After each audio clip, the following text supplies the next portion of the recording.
Hello my dear friends. तो कैसे हैं आप लोग। आशा करते हैं आप लोग बढ़िया होंगे, मस्त होंगे, तंदुरुस्त होंगे। तो चलिए, स्वागत है आप लोगों का हमारे छोटे से यूट्यूब चैनल में, और हमारे वीडियो को अंत तक देखें। तो आज हम लेके आए हैं current affairs, important question by MS उड़ान क्लासेस के द्वारा। तो आज दिनांक है 2 नवंबर 2025 का मैंने करेंट अफेयर लेके आया। तो चलिए शुरुआत करते हैं हम पहले क्वेश्चन से। क्या कहता है, reserve bank of India RBI ने 29 अक्टूबर 2025 को जारी ड्राफ्ट सर्कुलर में क्रॉस बॉर्डर विदेशी रेमिटेंस को उसी कारोबारी के दिन क्रेडिट कार्ड करने का प्रस्ताव किया अगर वो विदेशी विनिमय बाजार के घंटों के अंदर बैंक से प्राप्त होती है। तो आपका पहला है ऑप्शन है ए, अगले कारोबारी के दिन क्रेडिट करना होगा। बी है उसी कारोबारी दिन क्रेडिट करना होगा। सी है आपका 2 कारोबारी दिन के बाद क्रेडिट होगा। डी है आपका 3 कारोबारी दिन के बाद क्रेडिट होगा। तो चलिए, पहले नंबर का राइट आंसर हो जाएगा दोस्तों, वो हो जाएगा बी, यानी कि B is the correct answer. अब हम बढ़ते हैं दूसरे नंबर की ओर। ये क्या कहता है, भारत में 2024 से 25 वित्तीय वर्ष में विदेशी प्रत्यक्ष निवेश एफडीआई के लगभग 1/3 हिस्से के लिए संयुक्त राज्य और अमेरिका और सिंगापुर मिलकर योगदान दिए हैं, जैसा कि आरबीआई के आंकड़े में दर्शाया गया है। ए है आपका अर्ध सताई कर सेमी स्टेट कंपनियों द्वारा। बी है आपका संयुक्त राज्य अमेरिका और सिंगापुर द्वारा। सी है आपका चीन और जापान द्वारा। डी है ऑस्ट्रेलिया और न्यूजीलैंड द्वारा। तो चलिए, दूसरे नंबर का राइट आंसर हो जाएगा दोस्तों, वो हो जाएगा B, B is the correct answer. अब हम चलते हैं तीसरे नंबर की ओर। क्या कहता है, मार्टीटाइम इंडिया विजन एमआईवी के अंतर्गत भारत को 2030 तक शीर्ष 10 समुद्री राष्ट्रों में शामिल करने की रणनीति है, जिसमें पोर्ट्स, शिपिंग तथा इनलैंड वाटरवे शामिल है। तो ये है आपका 2025 तक शीर्ष 5 समुद्री राष्ट्र बनाना। बी है आपका 2030 तक शीर्ष 10 समुद्री राष्ट्र बनाना। सी है आपका 2040 तक शीर्ष 20 समुद्री राष्ट्र बनाना। डी है आपका 2027 तक शीर्ष 8 समुद्री राष्ट्र बनाना। तो चलिए, तीसरे नंबर का राइट आंसर हो जाएगा दोस्तों, वो हो जाएगा बी, यानी कि 2030 तक शीर्ष 10 समुद्री राष्ट्र बनाना। B is the correct answer. अब हम चलते हैं आपको अगले प्रश्न की ओर, यानी कि चौथे नंबर। 1 नवंबर 2025 के दिनांकित स्कूल असेंबली हेडलाइंस के अनुसार भारत और अमेरिका ने किस प्रकार का 10वीं वर्षीय रक्षा सहयोग फ्रेमवर्क पर हाथ मिलाया है। आपका ए है व्यापार सहयोग फ्रेमवर्क। बी है शिक्षा एवं शोध सहयोग फ्रेमवर्क। सी है रक्षा एवं प्रौद्योगिकी साझेदारी फ्रेमवर्क। डी है स्वास्थ्य एवं महामारी नियंत्रण फ्रेमवर्क। तो चलिए, चौथे नंबर का राइट आंसर हो जाएगा दोस्तों, वो हो जाएगा सी इज द करेक्ट आंसर, रक्षा एवं प्रौद्योगिकी साझेदारी फ्रेमवर्क। चलिए, अब हम चलते हैं आपको पांचवा प्रश्न की ओर। 1 नवंबर 2025 को मनाए जाने वाले विशेष दिवस क्या है, जिसमें सरदार वल्लभ भाई पटेल को श्रद्धांजलि दी जाती है। ए है आपका राष्ट्रीय साक्षरता दिवस। बी है राष्ट्रीय एकता दिवस। सी है किसान दिवस। डी है पर्यावरण दिवस। तो चलिए, पांचवें नंबर का राइट आंसर हो जाएगा दोस्तों, वो हो जाएगा बी, यानी कि राष्ट्रीय एकता दिवस।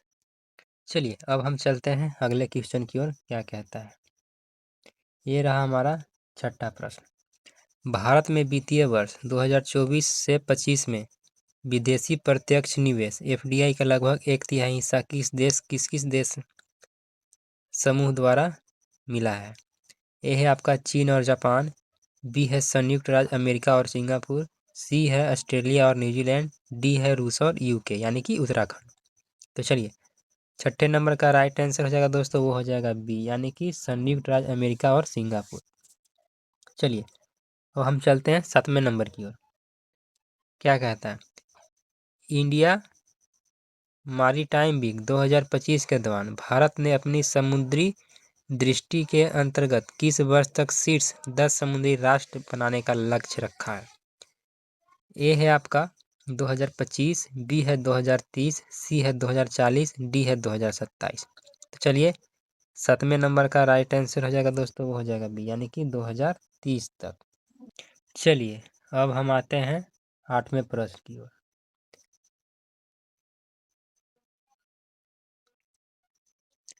कुआलालंपुर में संयुक्त रूप से कुआलालंपुर में आयोजित बैठक के दौरान भारत और अमेरिका ने कितना वार्षिक रक्षा सहयोग फ्रेमवर्क समझौता डिफेंस फ्रेमवर्क एग्रीमेंट किया है?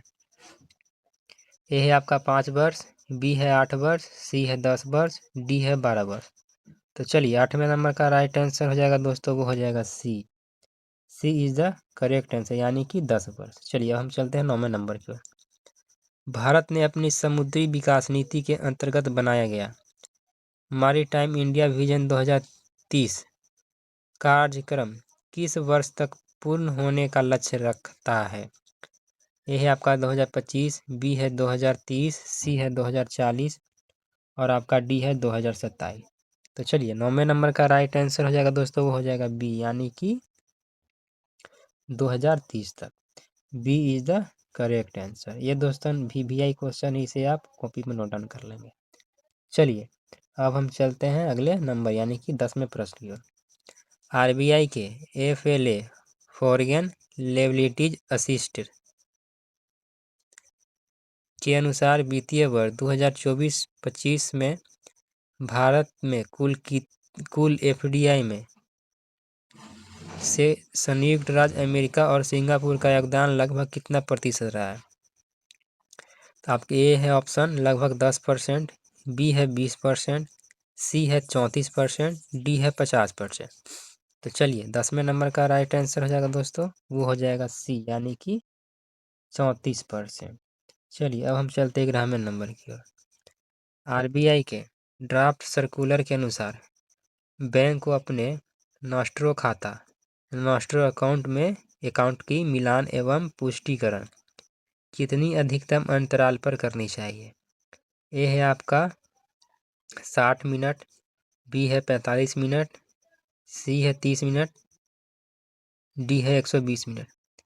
तो चलिए 11 नंबर का राइट आंसर हो जाएगा दोस्तों, वो हो जाएगा सी, यानी कि 30 minute is the correct answer. अब हम देखते हैं 12वां नंबर क्या कहता है। भारत एवं अमेरिका का 10 वर्षीय रक्षा फ्रेमवर्क समझौते किस देश में कोर सहयोग बढ़ाने का लक्ष्य रखता है?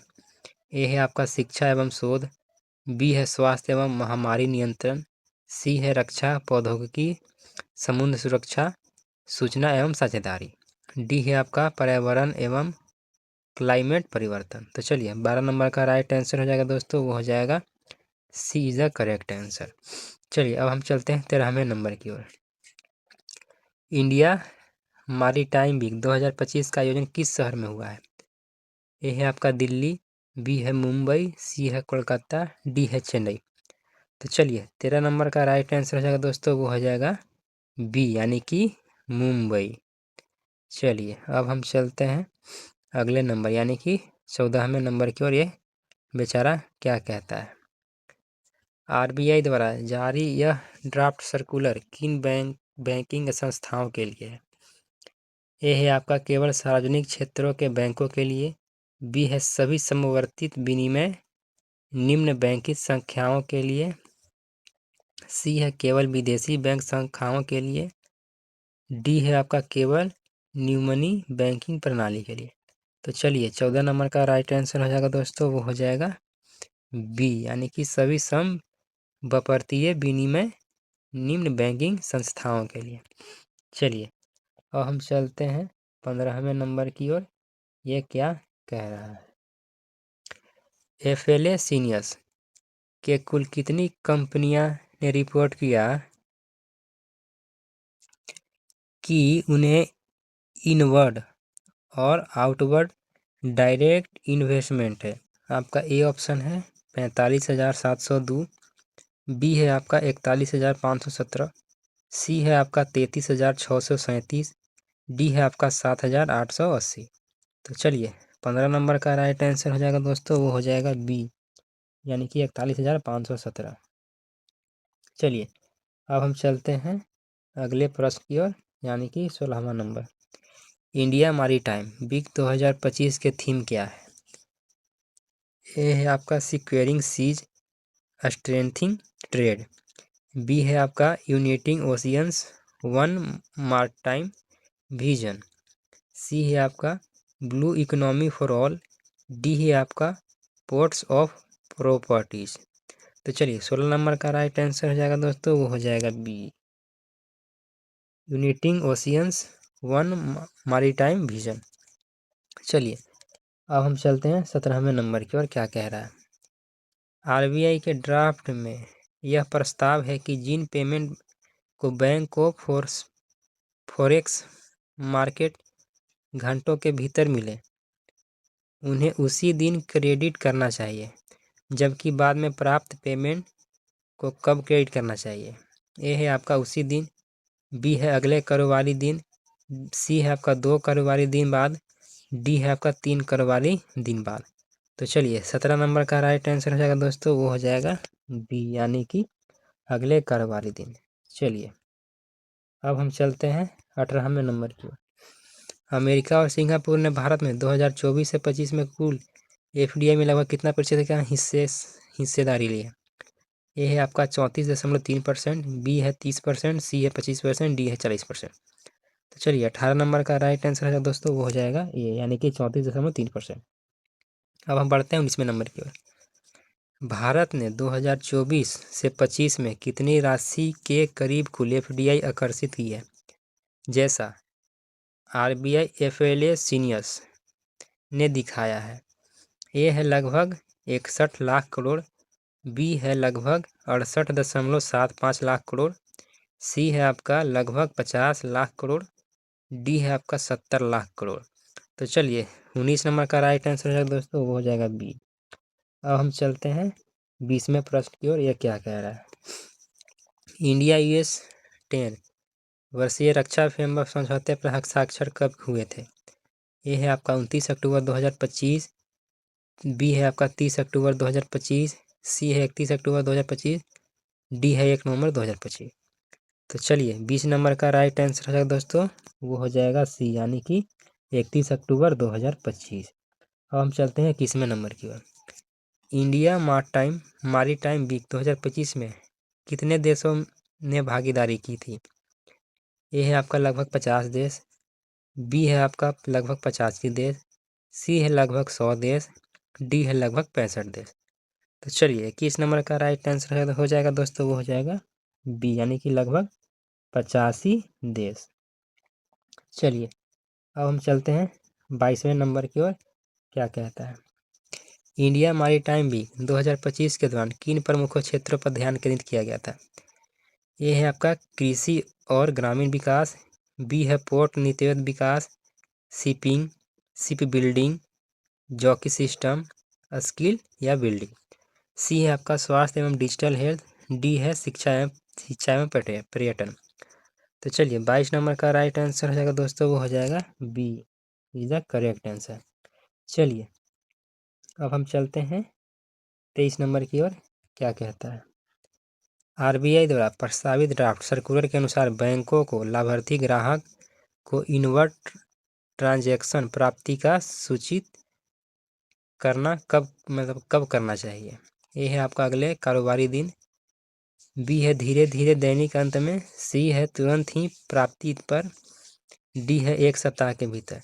तो चलिए 23 नंबर का राइट आंसर है दोस्तों, वो हो जाएगा सी, यानी कि तुरंत ही प्राप्ति पर। चलिए अब हम चलते हैं 24वें और आखिरी प्रश्न की ओर। इंडिया मैरीटाइम वीक 2025 का आयोजन किस दिनांक तक हुआ था? ए है आपका 25 से 29 अक्टूबर 2025 तक, बी है 27 से 31 अक्टूबर 2025 तक, सी है आपका 26 अक्टूबर से लेके 30 अक्टूबर 2025 तक। डी है आपका 28 से 1 नवंबर 2025 तक। तो चलिए 24 नंबर का राइट आंसर हो जाएगा दोस्तों, वो हो जाएगा आपका बी, यानी कि 27 से लेके 31 अक्टूबर 2025 तक। तो चलिए ये था हमारा वीडियो। आशा करते हैं वीडियो आपको अच्छा लगा होगा।